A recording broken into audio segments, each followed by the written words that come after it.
The serpent was thought to rejuvenate itself by the shedding of its skin, and rejuvenation and healing were synonymous with serpents and physicians. Anyone who was healed was required to offer a sacrifice and bow to the idol of Asclepius and the serpent, the Nachash. Asclepius was said to have healed so many people that Hades, the deity of the underworld, complained to Zeus that he would upset the natural order of death amongst the mortals and challenged the immortality of the deities. For this reason, Asclepius was struck down by Zeus. After the death of Asclepius, he was placed amongst the stars in the constellation known as the Serpent Holder. And according to some versions of this tale, he was eventually resurrected and placed as a deity on Mount Olympus by Zeus. Now, some of this information is not really all that important. I've given you some of this information just to kind of really fill in the gaps so that you understand the history, because it is a rich history. And again, some of this information isn't going to pertain to you today directly to know that there were giant non-venomous snakes crawling around the Asclepian and that people incubated the dreams. But the reason I want you to understand these things is that people didn't believe that Apollo was just some deity way off in the heavens somewhere. They believed that he was prophetic. Matter of fact, he had a prophetess at Delphi where he would speak through her oracles. She was called an oracle. And, this is all well known. So the worship of Apollo and Asclepius and Hygeia and Panacea, this was a prophetic type of worship. And this is something I also want to emphasize to you, because they were seeking dreams and visions from false deities and receiving them according to their testimonies. So there was that part of it. But then the straightforward, obvious is the poison, the injection. When you think about the poison of a snake bite, and the fang goes into the flesh and injects that poison, it's so perfect that Nachash would mean sorcerer, and that it would also point to Pharmakia when you think about it in those terms for these last days concerning the snake bite. If you have eyes to see and ears to hear, you know what I'm talking about. Now in Revelation chapter 6 verse 2 we read, "And I saw and behold a white horse, and he that sat on him had a bow, and a crown was given unto him. And he went forth conquering and to conquer." This is the classical first of the four horsemen who goes forth to conquer. And it's really important to understand this notion here, because this first horseman, when he goes forth, it says he has a bow. And when we look up this, we know that Apollo was actually the deity of archery. It's kind of interesting. The first rider on the horse has a bow, and Apollo just happens to be the deity of archery. But this is where it even gets even more interesting. You see, the Greek word for bow is toxon, the same word that gives us toxicity and toxic.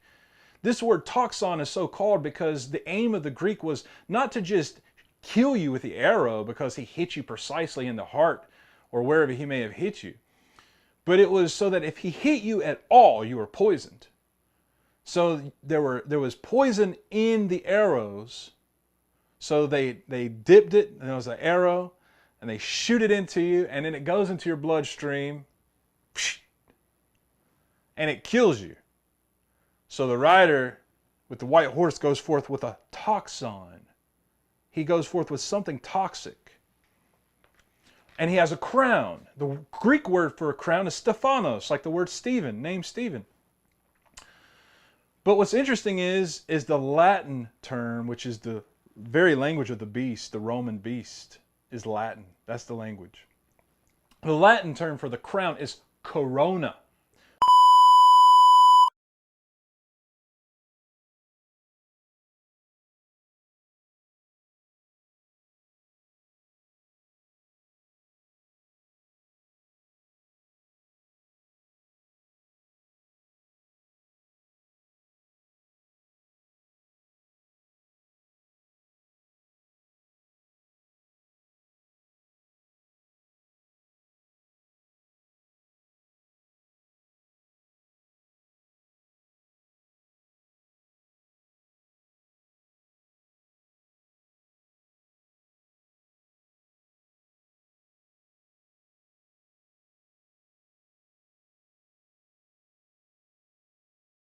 which is why Apollo's crown is called Corona. Why he is often also called Corona, because he is Helios. And remember, he had a sexual relationship with a princess named Coronis. You see all these. Why did the CDC send out this write-up that you can look at? The very image, it starts out with the very image of Apollo with his corona crown, and he has 4 horsemen, 4 horses, I should say, not horsemen, on his chariot. He's riding his famous chariot, and there are 4 horses, just like the 4 horsemen of the apocalypse. And is this all just coincidence? This is all just a coincidence? No. Satan deceived the world. The scriptures are true. He used drug, sorcery, or pharmakia, and he's still using it to deceive the world. This is true. You know, Apollo's number, many people don't know this. I'm going to wrap this up with this. For some reason, in the ancient world, the solar deities had various magical squares that were attributed to them. Not just the solar deities, but the other classical planets as well. Magical square amulets to protect you from the deity, because, you know, the deities were mean and they would strike you down. They would, you know, give you leprosy. They would sleep with your wife. They would do a number of things. So you had to have protection from the things you were worshiping. If you were a Greek or Roman or Babylonian, all the systems had it the same way. The heavens were divided into 36 bodies. The sun was number 1, the moon was number 2, on and on and on and on till you get to 36. But the sun was unique because it ruled over all the other heavenly bodies. Therefore, you would add up all the numbers 1 through 36 in the magical square. You can find these online. And they add up to 666. This was the number of Apollo. He was the sun deity, the Helios. The Caesar claimed to be the Helios at times. See, this is what happens. Just like Pharaoh, he claimed to be Ra, the sun deity.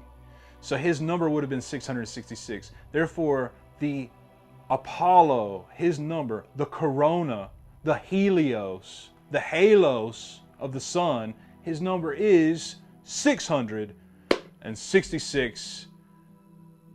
And we know this because Yahuwah said, let he who has wisdom calculate the number of the beast. Therefore, Yahuwah has given great wisdom in these last days to understand these secret matters that belong to Yahuwah. When this Apollo comes, he will come with answers. He will come bringing cures. He will come bringing prophetic dreams and visions, and people will think that it is Yahushua. They will call him Jesus and Jesus and Jesus and Yeshua and everything you can possibly imagine.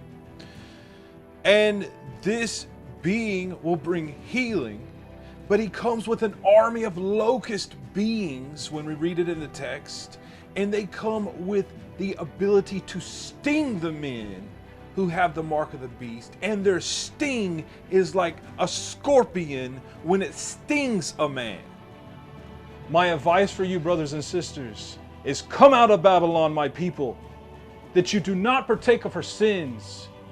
Stop consulting with the priests of Asclepius. Stop consulting with the poisons and the pharmacon and the pharmakia. Stop going to the Asclepions, my friends. Yahuwah will heal. Yahuwah Rapha means Yahuwah who heals. Yahuwah be with you.